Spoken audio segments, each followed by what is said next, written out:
Business Connections Live, the UK's leading online business channel.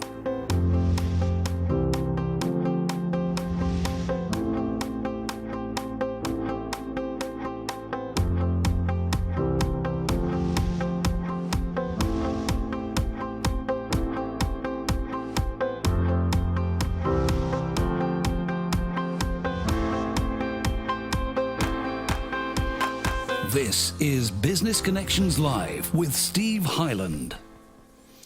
Hello there, welcome along. This is Business Connections Live, the program for entrepreneurs, SMEs and business owners. Now on today's show we're going to be talking to an old friend of the program, Paul Glynn, about selling, not just any old selling, but a very special kind of selling approach. Now, Paul's been on the program obviously a number of times before in the past. I always find Paul ever so slightly uncomfortable when we're talking to each other about selling technique, and it's a very different way. It's all about feeling the pain of your customer. It is the Sandler technique that we're going to be talking about today. If you haven't seen Paul before, I think you're going to find it enlightening. I think it's going to give you some really insightful hints and tips on how you can grow your sales. In fact, turn all your sales and become a sales rainmaker in your own right. And that's what's important about today's show. So then, I asked Paul, first of all, where does he think we get it wrong when we sell to our customers? Basically stop selling and look for people's, what we would call pain. That's to say, what people are really concerned about on a personal level. If we stop looking at interest and stop looking at features and benefits and actually look about what they are really interested in, that's to say, their problems, we start there and finish there. But this is what everybody's been taught in the past, isn't it? You're always selling on benefits, you're always selling, you tell people the features, you sell it on the benefits and everything like that. So this is a very, very different approach, isn't it? Well, yes. Because we would say, yes, features and benefits are going to be important, but only much, much later in the process. We don't start there. We actually start with what people are really concerned about. And let's be honest, do you like being sold to, Steve? To be honest with you, no, I don't. No. And do people really care what services that we're actually offering? No, not really. Do you really care how long I've been in business? No. No. What is it you're worried about? I'm looking to see if you can do something, what I want. It's what I want's important to me. Right. In effect, all you're interested in is your own problems. Yeah, I don't care about yours. You don't care about mine. You don't care what I do. No. No. Well, why should you? But I suppose what a lot of people do is that they use that as a qualifier for themselves. It's you see this on a lot of websites, which I think are dreadful when they've written, we've been established for 250 years, we've got 400 people working for us, and we've got 400 vans. Who cares? No one. No one. So why do they do it? And why do salespeople start off with that pitch? Why do they just turn up and spew up features and benefits? Is it because they're looking, that they feel it gives them credence, it gives them, because I'm about to ask you a little bit about your background, which establishes you. Right. So, so that's, I suppose, is that not what you're doing with features and benefits? Well, let's find out a little bit about you. All right. How long have you been doing the Sandler methodology? How long 5 years. 5 years. Yeah. Before that, what did you do? I've been in sales all my adult life. I've either been in financial sales or advertising with people like Financial Times Group, that sort of thing. I ended up being sales manager, sales director at various financial publications, selling, as I thought, advertising. In actual fact, as most salespeople, I'll be honest, I was actually just being a glorified order taker. Do you think most salespeople are like that, though? Yes. Yes, I'm afraid to say. Yes, when I'm actually sitting, and when I occasionally go out with salespeople, because I'm asked to do that sometimes, and actually sit through, I don't say a word, I just sit there and just observe, it is absolutely extraordinary how even good salespeople really have just one train crash after another. It's just extraordinary. So it doesn't matter, despite themselves, yes, they're getting the orders? I'm afraid so. Because in effect, what we do, if we spread out our wares, what we do, our features and benefits, all we're asking our clients to do is to go through the process all on their own, without any assistance from us. Because at the end of the day, they have to work out what is the pain, is it sufficiently important enough to do anything about? What are they prepared to actually spend in terms of time, money and resources to fix it? How they're actually going to go decide about using anybody, let alone the person that they're speaking to, and then, and only then, can they make some sort of a decision. But we as salespeople traditionally don't bother to help them with any of that.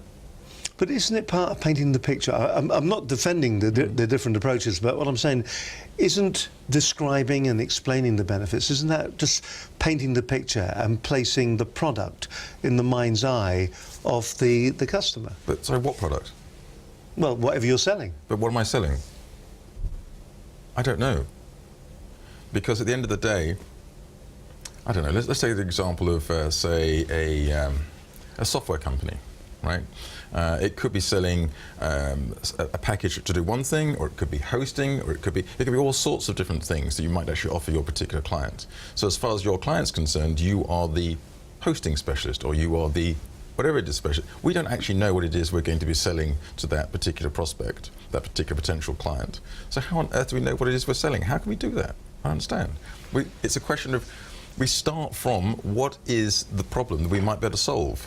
If we can find out between us and the prospective client what the problem is we're actually going to solve, we can work out together what it is we're going to sell. All right, now if I come into you and I've got a widget, or I've got a pen here, I'm going to sell you that pen. It's quite clear what that pen is what it's going to do. Okay.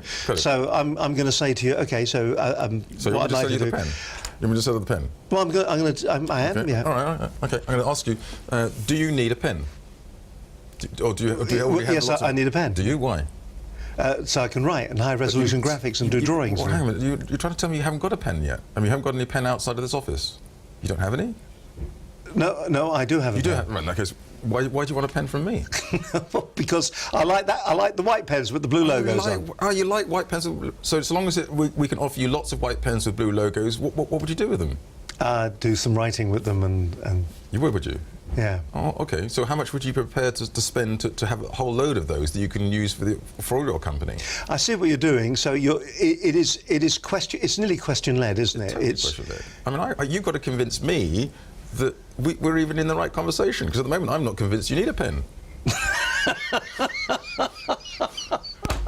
But yes, you're right.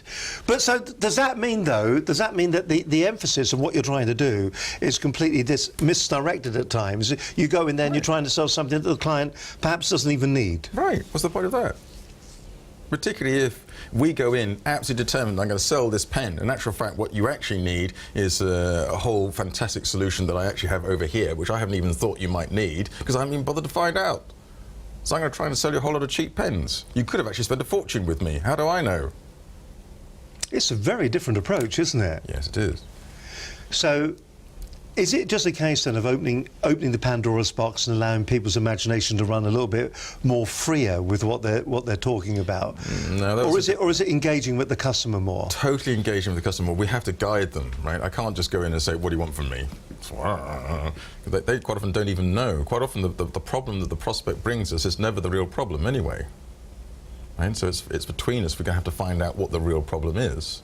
Now, the worry that I've got at the moment is that there will be a feeling that we're going round in circles a little bit. All right. So what we need to do is we need to define exactly what the methodology is that you're now using, okay, and what you're trying to say to your prospect, who you may well be selling to, all right, or not, as the case may be. The easiest way of doing that is if we actually start with what is the traditional sales process. Yes. All right. Okay. So if we can see that, I think I've got a slide on that. Yes, we have. So there'll be slide number one. All there right, it is. slide number one. Okay, right. This is typically how we think we should be selling, right? We've got some sort of rapport between us. We do that wonderful needs analysis. Yep. Right. I then do some sort of presentation, tell you about the features and benefits. Yep. Right. Okay. And then I ask you some clunky clothes. If I could do those for 50 quid, would you take it, or something like that? You know, some sort of half Nelson, yep, or whatever it is, clothes. And you say, "Oh, don't know, might be. Let me think about it." Right. So I then have to come back to you and chase, and in the end, eventually you end up maybe, possibly, buying from me. And that is the traditional sales process. Right. So if we go to slide 2. Righto, here it is. This is how buyers work, however. They're very, very cautious. They're not going to suddenly be your bosom pal. Why should they? Right? They are not going to tell you all of their secrets about what it is they actually want. They're going to hold their cards close, because after all they want is information from you. They want to better compare you, for example. They want to be mini experts as quickly as possible. And they're obviously not going to commit to anything right now, because they need to take their time to work out what it is they want. And when you do try and chase them, they've disappeared. that pretty much it? Well, Yeah, that's very traditional. That is the way it is, isn't it? Well, that sounds very harsh on buyers. So let's look at it from the point of view of maybe when we've bought or rented accommodation. I guess you've done that once. Yes, or twice, indeed, right? yeah. Okay. So I don't know about you, but certainly I've been in the situation where you've walked across the threshold and you know it's right. You know what I mean? You've got that feeling. That feeling. You got that feeling. So you turn to the estate agent or the owner and say, "I'll take it full price," immediately, don't you? Mm-hmm. Do you? No. No. Oh. What is it you do? Well, I might negotiate with them, try and bring the price down. So what is it you do? Well, you say, well, make an offer. Maybe I'm not quite certain. Not quite certain. And also, non-committal. I've not noticed that not everything's boarded up in the loft, and the windows need fixing, and I find all the faults. Real or even fictitious faults. Yeah, really. Maybe. Right. So basically, you're lying. Yeah. Okay. Yeah. Right? You're lying about your real commitment. You know you're going to take this, right? But the reason why we lie about our real commitment is to stay in control. And also, what we're trying to do, we're trying to find something that we can negotiate with on price, can't we? Okay, but basically, if we knew for an absolute fact the price was right, we wouldn't need to do that. But we just know the salespeople are going to come on strong and try and take us for everything we've got. Right? So I'm not saying that buyers are horrible people and are going to lie to you all the time. I'm saying they have to. We all do it when we're in that buying situation. We all do it. We all keep our cards close. But if we look at the next slide and we put those two situations together, they're holding cards close. We're trying to do a needs analysis. They're trying to get all the information you can. We're trying to do a presentation. They're committing to nothing. We're doing a close attempt. They're disappearing. It's the same system. But in reverse. But whose system? Who's controlling that one? Nobody is. Well, they are. The buyer is. Yes. The buyer's in control all the time. So when we're doing our traditional sales process, we're just handing off everything over to the buyer and saying, "Buyer, treat me like whatever." Do you know, an absolutely fantastic show, and I hope you're enjoying it. It's a really good insight into what you should be doing. There is a line that he uses on a regular basis, you know, buyers lie all the time. They don't mean to, they just do. Still more to come from Paul Glynn on this edition of Business Connections Live to come. Now let's go back a week, shall we? Last week on the show we talked to Linda Bazant. She's a barrister and a GDPR auditor, trainer and speaker. We were talking once again about GDPR and what its effect would be within your organisation on sales. It was a cracking show as always. Linda came up with some fantastic advice. A lot of people really worried about the effect of GDPR and whether they can actually go out there and sell, whether they can cold call.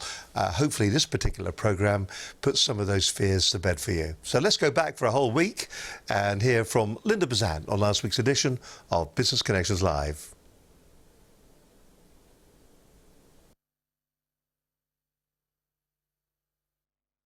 And we'll talk to Linda in just a few moments' time. She was just adjusting her hair there for a moment, you know. Linda Bazant there. We'll come back to Linda in just a few moments' time. If you're enjoying today's programme, it's great to have your company as always. Don't forget, if you'd like to get involved with the programme or if you'd like to come on the show, then you can always do that. It's dead easy to do it. All you got to do is drop us an email to studio@businessconnectionslive.com. Easy peasy lemon squeezy. If you wish, you can always give us a call as well on 01784 256 777. or 257 777, or if you want, you can always go on to our different social media platforms. Now I'm going to ask my producer, what was that you just whispered in my ear, dear? I'll tell you what, let's have another try at listening to Linda Bazant from last week's edition of Business Connections Live. My name's Linda Bazant from LRB Consult. I'm a GDPR... Consults. Was it consults or consult? Consult. No, Hello there. Okay, we'll come back to Linda a little bit later on. Let's go back to our main programme with Paul Glynn. Now, as always, when it comes to sales, it's always a real issue, it's always a real problem. And many people, when they're in the sales game, you know, a lot of people fall into it. You often talk to a salesperson and you say, well, how did you get into sales? And what they say to you is, I fell into it. Sometimes it doesn't seem to be a chosen career for anybody. The nice thing was that when I asked Paul, when it was talking about the Sandler technique of sales, I asked him, was it an epiphany moment? Absolutely. I'm glad you put it like that. It felt exactly like that. That confusion bit that we went through a few moments ago, where it's like, oh my goodness, that feeling, definitely. Having spent all my adult life in sales, to then come across something which in effect was suggesting everything I thought I knew about sales was potentially wrong, and to do it completely on its head was indeed, as you say, an epiphany. When I saw this stuff, I thought, oh my God, it's not good enough just to be a client. Not good enough. I need to own this. Hence being a franchisee. So impressed you bought the company effectively. Absolutely that. Is it though a bit of an uphill struggle, because you do have the traditional sales technique that is out there, which is used everywhere. I mean, Yes. you know, everybody that's B2B or B2C or whatever are using the same features and benefits kind of technique to get their products over. They feel that, you know, you identify a need, Right. which to a certain extent is what you're doing. As a salesperson, you're identifying the pain that the customer is going through, and then you're providing an all-encapsulating solution to it. I would disagree with slightly, if you don't mind. There is this idea that pain is a business problem. Right? But I'm not talking about a business problem. I'm actually talking about how someone actually feels about it. So, for example, if I quickly go through that, we're going to put the whole structure together in a moment. But if we just look at pain, as you brought that up, okay, in effect, we've got what's called a pain funnel. There are 11 questions you've got to go through. What's the problem? Give me an example. How long it's been a problem? What have you done to fix it?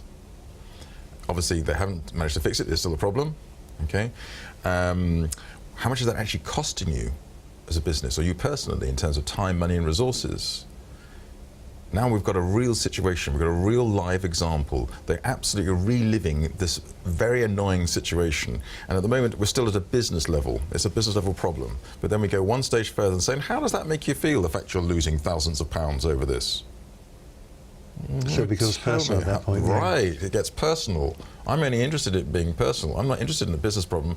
I want to know that this is important enough to do something about, and that can only happen if it's personal.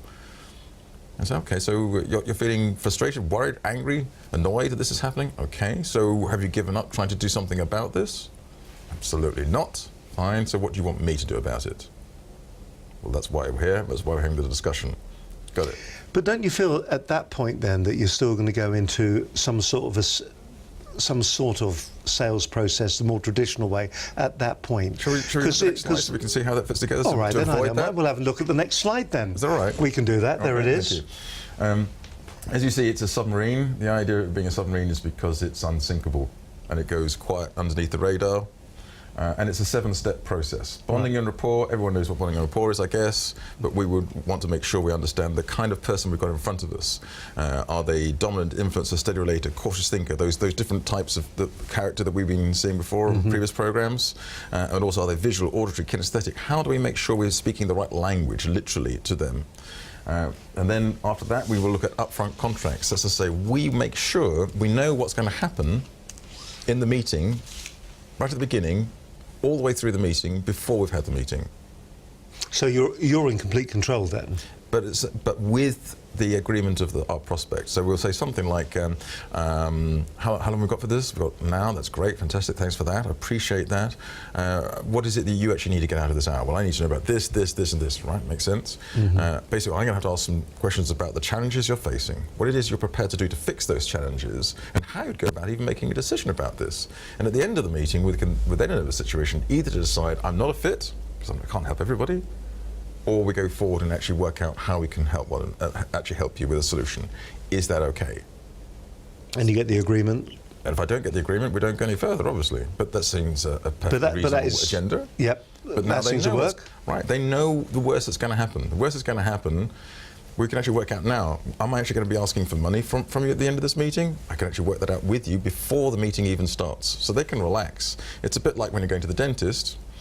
If the dentist tells you, when the dentist tells you what's going to happen, you can relax a lot more. If you just sit there and you don't know what the heck it's going to do and he starts drilling around in your mouth for an hour, the tension is there, right? But if you know the worst that's going to happen, you can relax. And of course, because you relax, it doesn't hurt anywhere near as much. Thank you, Paul, for that. He knows I'm going for some root canal work tomorrow, and he's just said that deliberately. But it's true. It's the But it's analogy I true. use. He's It's the explained analogy I use exactly as what's well. going to happen. Yeah. We've agreed on what's going to happen, and so Right. we can move forward. That's right, and you're relaxed. Yeah. Right? It's far less painful than it would have been.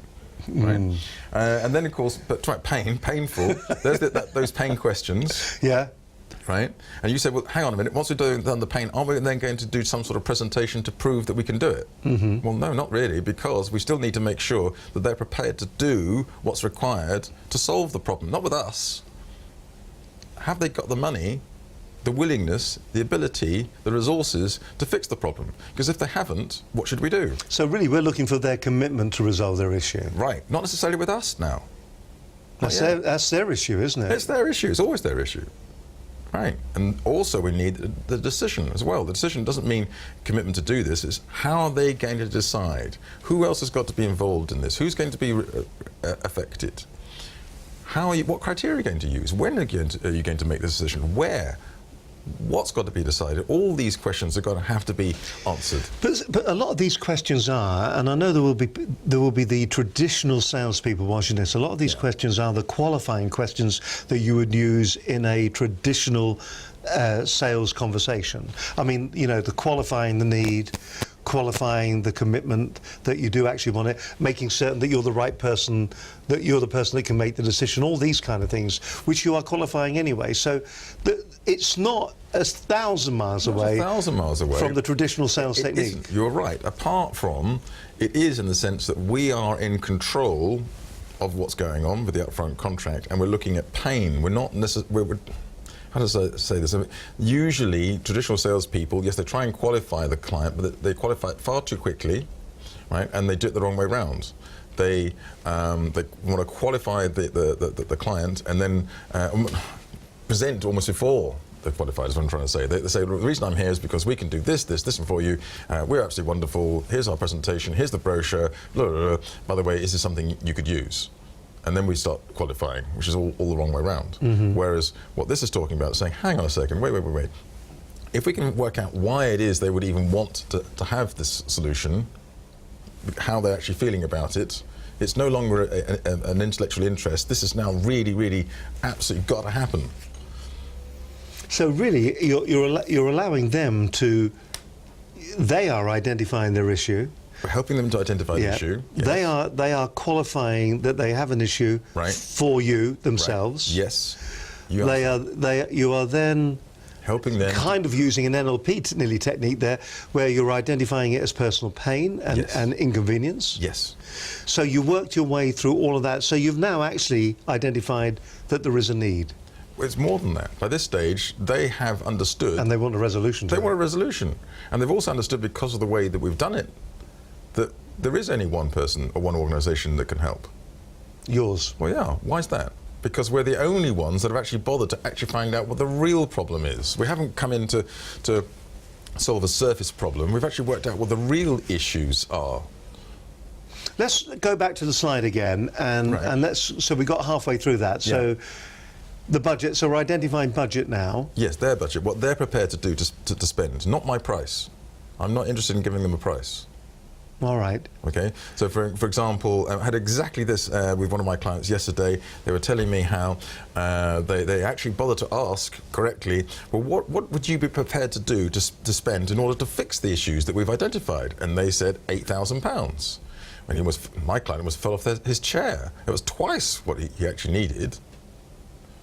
So by allowing them to actually give that information, right, it puts you in a more strong position when you're actually selling, if not that you are selling, but where you're actually promoting or pushing your product. That's right, because then when you go back to them with, say, a solution that's £6,000, are they going to say you're too expensive? They've already told you it was going to be 8. Right, so it's not a problem, is it? So who's setting the price? But there's going to be times when you're in a normal sales conversation, right? And I mean, for instance, what we do when we're doing corporate video production. No, you listen. This is my turn now. When you're selling a particular commodity, right? And we go to our clients and we would say to them, you want this, that, and the other.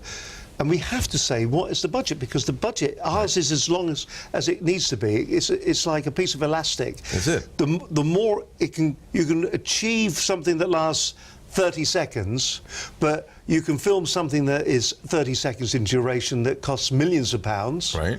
Or you can film something on your iPhone that lasts 30 seconds. Right. One will be measurably different when you actually see it, but fundamentally, they're still just bits of video that are 30 seconds long. Right. So you have to sometimes identify with the client what their budget is. That's what I'm saying. It's exactly that. You're agreeing with me, Steve.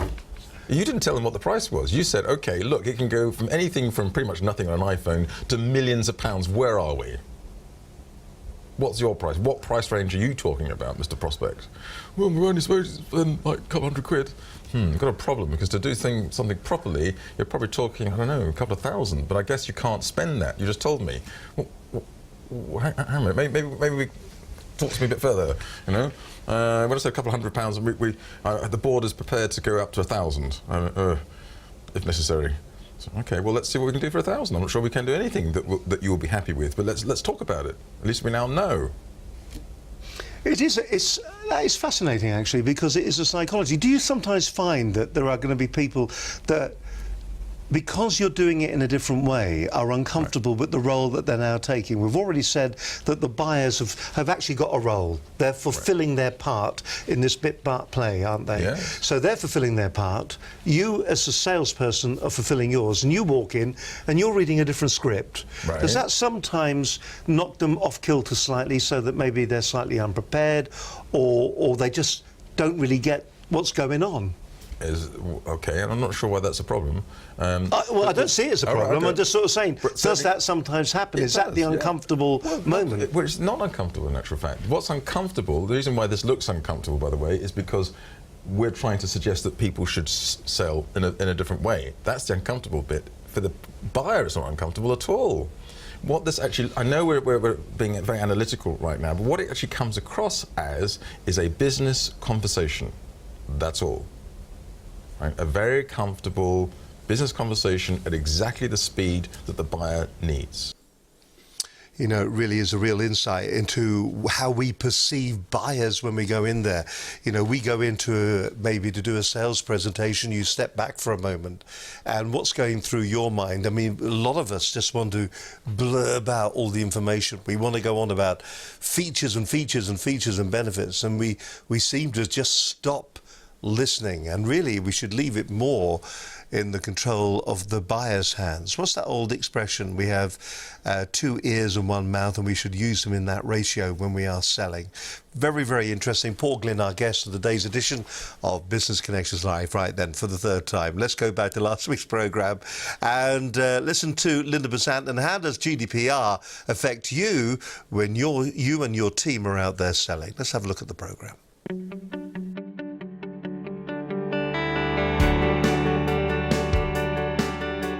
Now, today's show, we're going to be talking about how GDPR affects sales. Joining me in the studio is Linda Besant. She's a barrister and GDPR auditor, trainer and speaker. Well, as far as sales teams are concerned, an awful lot of sales teams are thinking that they actually cannot sell anymore. And of course, that's not true. What GDPR is doing is allowing them to sell to better qualified lists and enabling them to actually go in and close the sale probably a lot quicker than they could before. You have to have a privacy notice to tell people exactly how you collect their data and what you do with it and who you share it with. They need to update the privacy notice on their website because individuals now have new rights that they didn't have before. They are entitled to know who the company is, what they do, why they're collecting the data, what they are doing with your data, and also the fact that if you're not happy with what's being done with your data, here's the people that you can contact to complain about that, to unsubscribe if you need to, or if you want a copy of the data that's being collected, you want to know what that business has collected about you, you can do a subject access request which entitles you to see everything that the company's collected about you. That's free and you have to respond to the subject within 30 days. What sales teams need to realise is that one of the things that they can continue to do, even under GDPR, is they can cold call. But what you do have to do now is that when you actually get through to somebody, you have to tell them again who you are, why you're calling, what you're going to be doing with any data that you collect from them. The data that you collect has got to be relevant, it's got to be necessary. So if you're just scribbling notes for your own purposes and it's not necessary for the continuing process of the sale, then yes, they should be deleting it.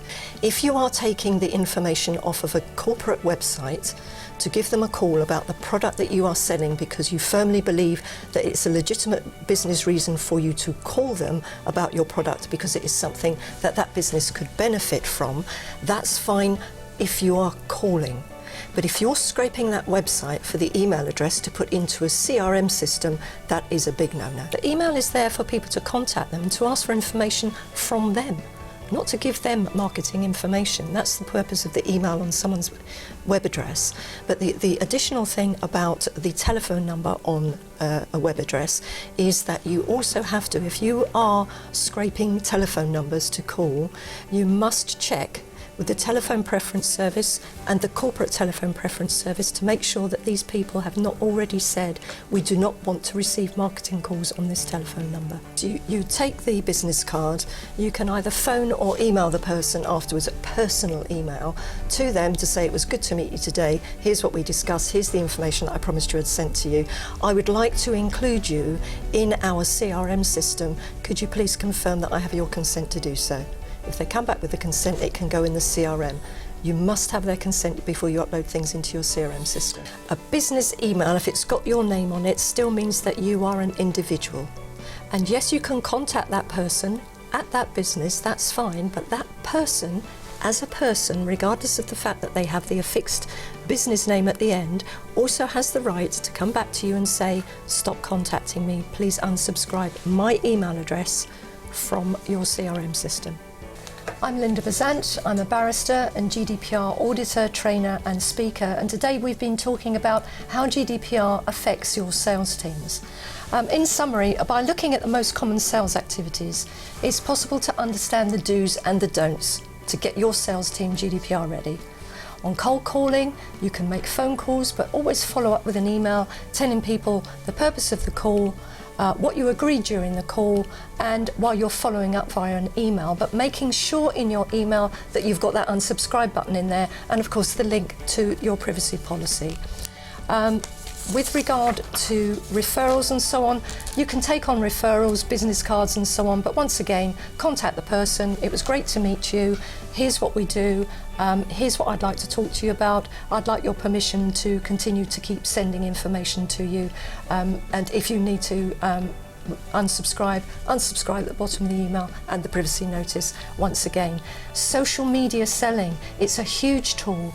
Lots and lots of businesses are using it now. You can just create that warm lead on social media that allows you to then take it off of social media and take it onto phone calls and take it into emails, but with the consent of the person that you're talking to. And as far as businesses are concerned, CEOs, managing directors, make sure that your staff understand GDPR and that they need to be trained to understand GDPR, and it will become a culture because it affects your brand and it affects your reputation and it affects the trust that customers will have in dealing with your business.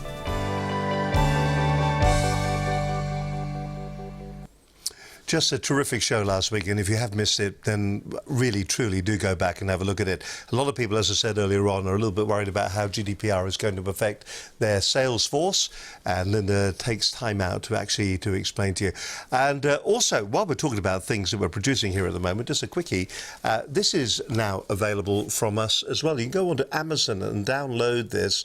It's how to handle the media. It's all about interview techniques. A lot of people who come in here, it's just, you know, they sit down and we get real professionals, but could you handle that situation yourself? Well, if you feel that you would be feeling slightly uncomfortable, then get a hold of this. As I said, it's a download on Amazon, or you can go to our website and you can purchase it from there as well.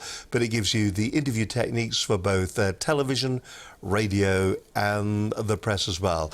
Just go to the website at businessconnectionslive.com. By the way, if you want to get in touch with us here, we'll go through it properly this time. You can always drop us an email to studio@businessconnectionslive.com. There it is on your screen right now.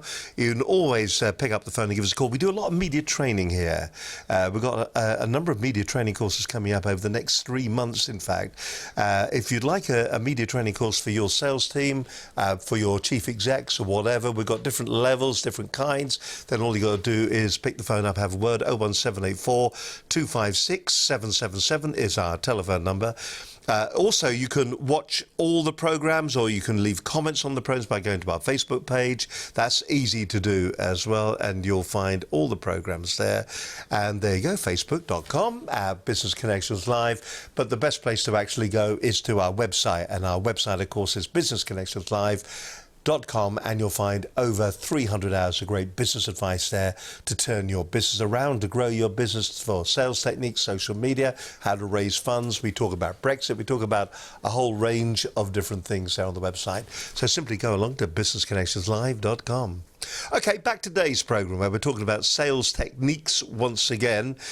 This time we're talking to Paul Glynn, a really interesting and fascinating guy. I really do admire the stuff he does.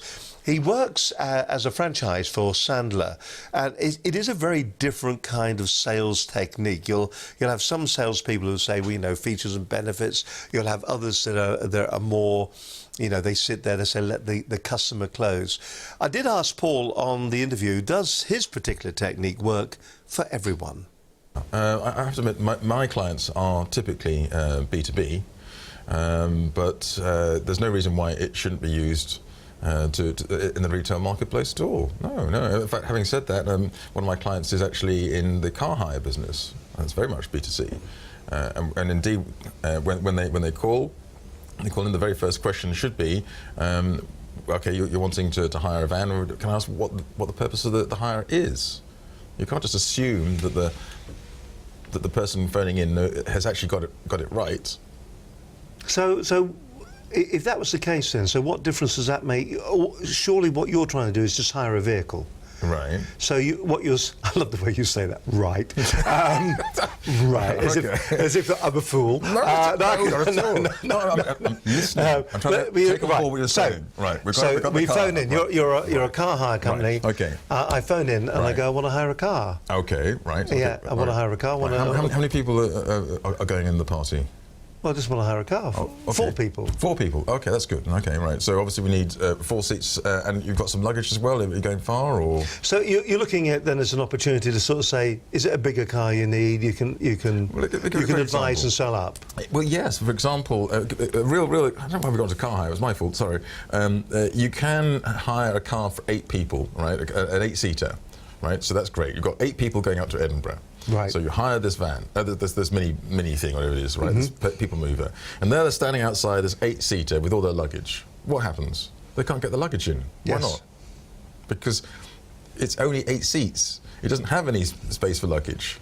But they don't necessarily know that. They've not hired a vehicle like that before. So you've got to ask, okay, you want an 8-seater, how many people are going? It sounds like a stupid question, but it's not. If they say 8, what are you going to have to do now? And say, well, I don't think you want an 8-seater. You probably need a 10-seater. A 10-seater or 2 cars of 4 with some luggage in it. So once again, it's been aware of what the problem is that your customer is experiencing. And don't necessarily assume they're coming to you with the right problem. That's probably the best takeaway from the whole show, isn't it? Just because we've got something to sell doesn't mean it's the right thing for the person. And when they come asking to you, they may be getting it wrong as well. That's right, because they've not done this before. You've done it before, but they haven't. So only when we know exactly what the real problem is, we know what they're prepared to do to fix it, and we know how they're going to decide, can we then actually present them with a solution. What do you think actually happens when we get to that next part of the submarine? Let's have a look at the submarine again. Right. Submarine, there it is. We know we've got them really, really well. They absolutely love us, right? Bonding and rapport. They know what's going to happen. We know what it is they need. They've told us they can fix it and how they're going to fix it. We've got this thing called fulfillment, which is like presentation, proposal, quotation, whatever you want to call it. what do you think actually happens if we've done everything perfectly up to this stage, up to fulfillment? Well, I would imagine at that particular stage they're probably sat there and they're thinking to themselves, so it's been identified, Right. they know they're going to get what they want, Yeah. it's going to be within budget, Right. so they're going to know they want it, aren't Right. Do they need a proposal? they? Well, no, they don't. they really. don't. No. They know they want it. They know they want it, and they know that you can offer it. You know that because of the kind of questions we've been offering them. So that presentation piece, that fulfillment, that quotation, that proposal, quite often goes away. Would it surprise you if I told you I've only done 3 proposals in 5 years? Actually, no, it wouldn't, to be honest with you. So Yeah. you've used the same process Right. to market your business Of course. to your customers. That's right. And I don't do proposals. I don't need to. Or if I do, they've written it. Do you honestly think that there's any particular sales area where the technique? I mean, we've already talked about the retail, the B2C, but is there anywhere where this just doesn't work? I haven't come across one yet. And I'm not give us the saying there kind of isn't. industries that you've worked with and the companies you work with. Oh, okay. Well, certainly database consultants on the one hand, and a one-man band consultancy, all the way up to a big software company. I've already mentioned car hire, IFAs, so independent financial advisors, graphic designers. The list goes on. So it's right across the board. Yeah. Do they use the whole process, do you think, or do they use the bits that they're comfortable with and then incorporate that into their own sales technique? Well, in theory, they should use the whole technique, the whole system. But the question is, do you think they mix it up a bit? A little bit. I'll be honest. But having said that, no. I mean, for example, just before I came on air, I had a call from one of my clients who was absolutely delighted. He just landed a £40,000 consultancy deal, and he's a one-man band. So that's a lot of money. A lot of money. A lot of money. A lot of money. And it's just simply because he went through this process. And in particular, if we put that slide up for that last, Let's just have that very slide. last bit, we've got this thing called post-sale, which for people who know anything about Sana will tell you is the scariest bit of all to do. Is when they've actually just told you they're going to do business with you, and they've given you the check, and you deliberately pass it back to them and say, hang on a second, before we do that, are you sure this is right? Are you sure? Because you mentioned... It would be in my wallet by then. You said, maybe even out the door. You said that you wanted the logo to be that kind. In actual fact, we're having to do the logo that way, but you did tell me that that was okay. But can I just check with you one more time that that is okay, that we're okay with that? And as long as you say, yep, I say, well, okay, in that case, I'm convinced that we indeed should be doing business. I just needed to check in with you on that. It sounds incredibly straightforward. I know that it's what I want to do is where we are right now. Let's just put a stake in the ground for a second. All right, let's just go through the key process once again. Okay. Of what we're trying to achieve, so that we're absolutely 100% clear. Just in case somebody's just been watching this out of the corner of their eye, and they're going, actually, this guy, this poor fella. He's got some really good points here. Okay. This is a different way from the way I've been selling in the past, and now what I'm looking at is something that is, you know, I want to hear this again. So, right. and they always say repetition is good, don't they? Well, for sure. All right. So, the process then at the very beginning, the top of the process is Bonding and rapport, right? Understanding exactly the kind of person we've got in front of us, so we can do the right tone, the right language, everything, so they can trust us a little bit more. So basically, stop being a salesperson and be much more like them, right? So we're on the same side of the desk. We're together going to try and solve a problem, an issue. We've always been told that's what we've got to do, but this is actually a scientific way of being able to do just that. Then the real key is the upfront contract, so that we know we've got the right time, we've got their agenda, and they have to tell us the agenda, we can't guess it. We can then tell them what our agenda is, which is always the same. We want to know, ask questions about their pain, budget and decision. We don't really quite like that, but that's basically what we want. And we want to be very, very clear what the outcome is going to be. Either no, which is fine, and we have to help them say no sometimes, because people don't like telling salespeople no, but we have to help them if it really is that. Or yes, and what does the yes mean? And we have to be very clear what we want it to be. It might not be an order. It might just be meeting with another decision maker. For example, recently I had a meeting with an old contact of mine, and I said at the beginning of the meeting, if it's a yes, then I need to have a meeting with your CEO. Are you going to be happy with that? And she went, yeah, okay. And that's what I've got next week. So that was the yes. Okay, so that's the upfront contract. We then work out what the pain is at a personal level, not a business problem. Why on earth should we bother to fix this? If it's not big enough an issue, then let's not do it. If it's something that's burning and has got to absolutely happen, then we can help. And it usually tends to be 3 lots of pain, in actual fact, in order to be able to be sure we can actually get the commitment we want from them. And then we can talk about, okay, you've got these main issues that you've identified, you've said it out loud, you told me how uncomfortable you are with those. What are you prepared to do to fix it? Have you got sufficient resources to fix those things? If you have, how would you then go about making that decision? Because it's something not bought before. How would you do it? Then and only then can we potentially do some sort of presentation, but usually by that stage they don't want to know about your brochure. They don't want to know about your proposal, your quotation, and whatever it is. They've bought already. I haven't got time to go into how exactly that works right now, but I'm sure you've already seen that might well be the case. But if necessary, we then do the features and benefits. I'm not saying don't do features and benefits, it's there at that point that we can do that, because we've got to prove, we've been mouthing off, now we've got to prove it, right? And then when they've said, yes, okay, we'll have that, we've then got to make sure that they're absolutely happy with that, with the post-sale. By the way, at what stage has it said close in this diagram? Can we just see the submarine again? Let's just have a look. Bonding, rapport, upfront contracts, pain, budget, decision, fulfillment, post-sale. There is no close statement. There's no close. At no stages there are close. Because in actual fact, the whole thing's a close, really and truly. And that's what's so interesting about it. The whole thing is a close from the moment you start. Remember, when I was working in shopping telly, there were 6 individual segments of the sell, and each one of those had its own individual close. And I suppose, what's the old thing about ABC when it comes to sales? Always be closing. All right, Paul Glynn, more from him in just a few moments' time on this edition of Business Connections Live. Thank you very much for joining us on this very hot, sunny day here in the UK. They reckon the weather's going to break this week. It's going to drop down to just a really chilly 25, 26 degrees. I mean, we're beginning to start complaining about it now as well, aren't we? I mean, this is week number 3, isn't it? And then when it'll be rainy and it'll be cold, and we'll be complaining about that as well. I tell you what we need right now. We've talked a lot about sales. Why don't we have a bit of motivation in our lives? Brad Burton coming back live on the programme in the near future. But if you're not familiar with Brad Burton, have a look at this, because this is what business is all about. It's picking yourself up and just getting on with it.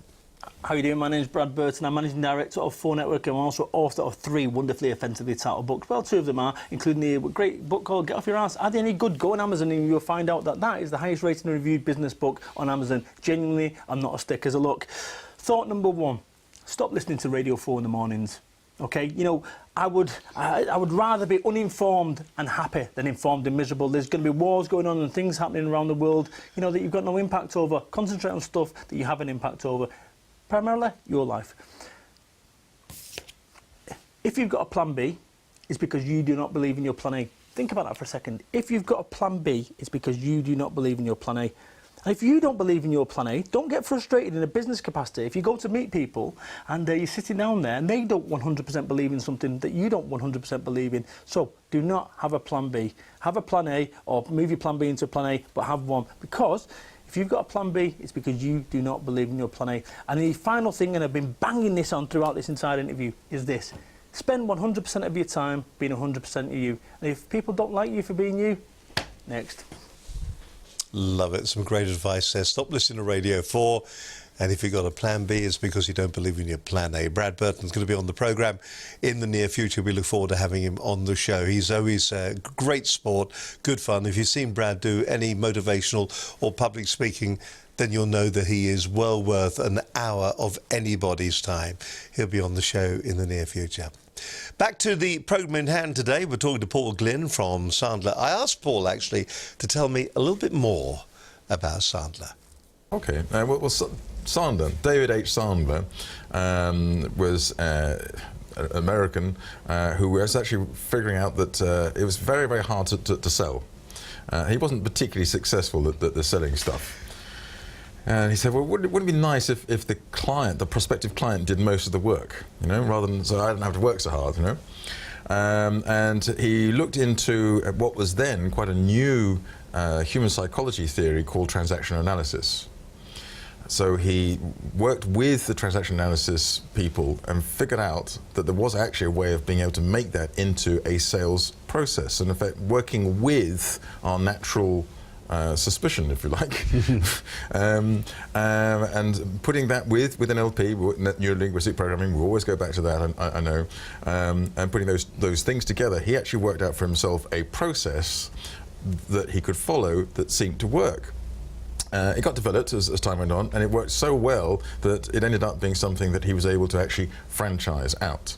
And not only is it in the United States, it's actually now across the world. I think it's in like 48 countries of the world, something like that. And it's only recently ended up on UK shores, in actual fact. It's only been here something like 10 years. Otherwise, it's been decades old in other parts of the world. Are there any large multinationals that are using these techniques? Oh yes, lots. Any examples? Oh gosh, now you put me on the spot. I should have mugged up on the CA, for example. I know that in the past IBM has also been clients of ours. Salesforce.com.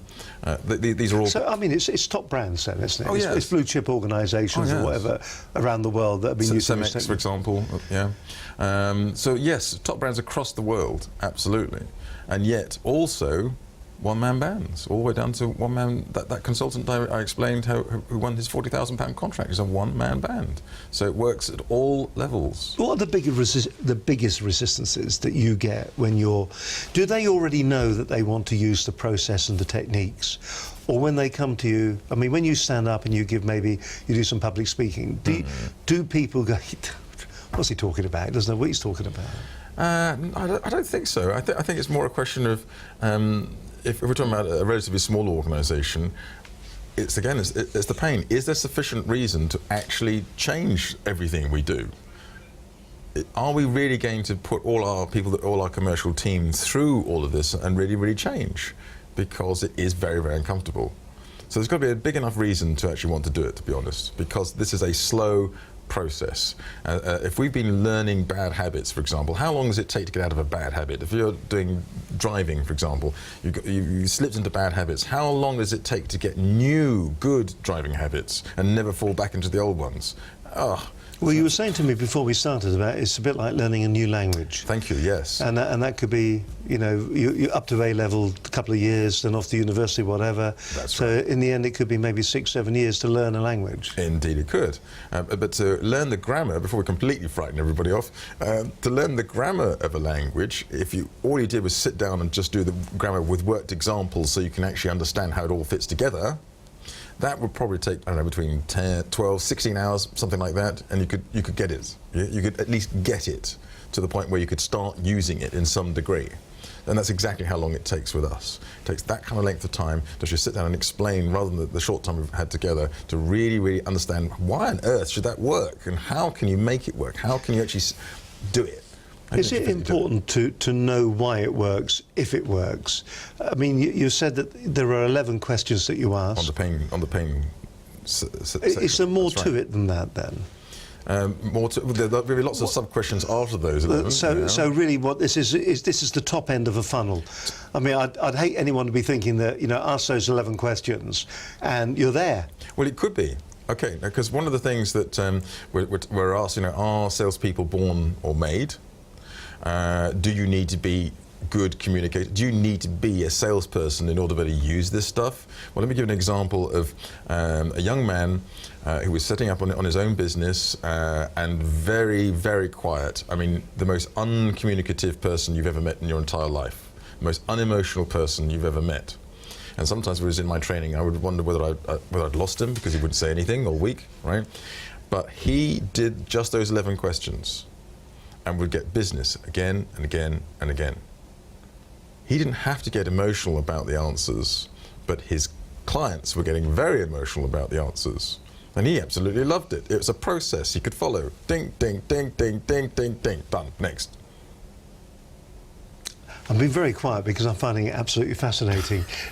What about, I suppose it's going to work everywhere. It's going to work on telephone sales and everything, isn't it? On telephone? Well, yes, of course. Because it's just a case of following a process and asking questions. Absolutely. Well, we know always, don't we, that selling is supposed to be asking questions. We've always been taught you got two ears and one mouth, use them in that order. Yeah. Yeah, in that proportion. But we're never told how to do that. We said, well, ask questions. Oh, great. What questions?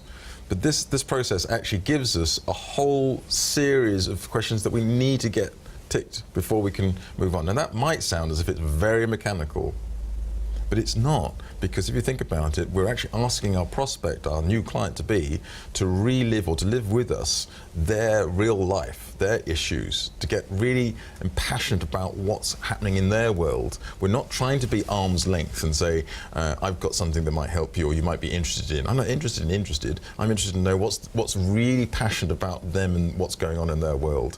And by the time they are telling us about that, they're in there with us. This is no longer just, they forget that you're asking questions. That's no longer, they're not hearing the questions, they're just hearing themselves tell you what their world's about and what it is they'd like it to look like. And then we can help them do that. It's a fascinating area. If you want to find out more about this, you can go to Paul's website.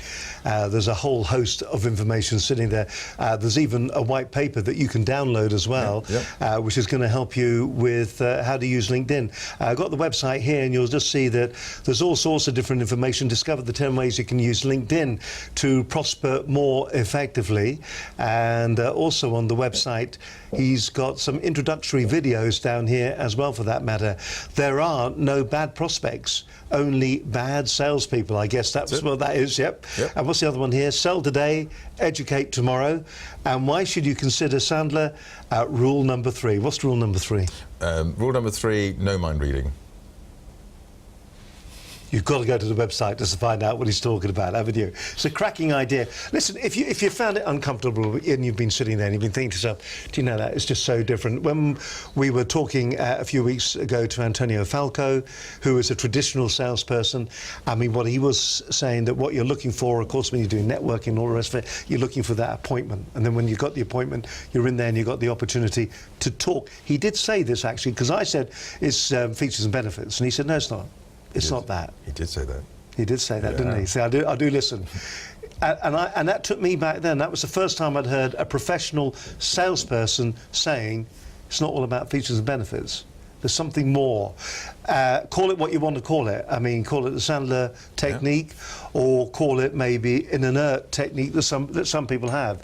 It is just about communicating on a one-to-one basis with somebody and building up an empathy with them, and then working through a problem that they have that will benefit you. Yeah, Antonio and I do not have an argument. Which is good, because people would see him as a traditional salesperson. Listen, it has been absolutely fascinating talking to you. It was an interesting start, fascinating middle, and a bamboozled end. Okay. But I like a bamboozled end occasionally. What we invite all our guests to do is to look straight down camera number 1, to say who they are, what they do, and to give us a bit of a summary, some takeaways that our viewers can actually get from the programme this evening. So we'd like you very much to do that if you can. Once again, just to remind you, just before Paul does this, if you want to go to the website, it is www.westm25.sandler.com, and there it is. There's the actual web address sitting on the screen. As simple, as straightforward as that. Take a breath, who you are, where you're from, and tell us what it's all about. That's very kind. Straight down one. All right. So my name is Paul Glynn from Sandler, West M25. I empower business people through assessments, training, coaching and mentoring to get more business using the counterintuitive Sandler communication process. So the main points I want to leave you with is, you are told again and again to go out and tell people what you do. They don't care. Nobody cares. They are only worried about their own problems. So start and finish with those. All buyers lie all the time. They don't mean to, but they just do. Nobody likes being sold to, so stop selling and let your prospects close themselves. But to do all that with confidence, you're going to need a bulletproof system. That's what you need, a bulletproof system to increase those sales and make your business and your company profitable. My thanks to Paul Glynn for joining me on today's edition of Business Connections Live. Hope you've enjoyed today's programme. And my thanks once again to Paul. And don't forget, do visit his website to find out a little bit more about what he can offer. OK, coming up on future programmes, well, we've got some great guests. I've already mentioned that Brad Burton's going to be joining us. Taz Thornton, inspirational speaker, is going to be on the programme very shortly. Author and motivator is going to be with us. Peter Liner, he's the chairman of ABLE, the Academy for Business Leaders and Entrepreneurs. He'll be joining me on the show in the near future. Rachel Wild from Monochrome is going to be on the show. Brad Burton, as I mentioned, and Deborah Hume from Minerva Engagement, talking about neuroscience, is going to be on the programme as well. Listen, my thanks for watching today. I know we were a bit late, but the sunshine kind of got to us a wee bit, and I hope you enjoyed today's programme. Till we do it all again, thank you very much for watching. But until next time, next week, when we're live, have a great week, and bye for now. Bye-bye.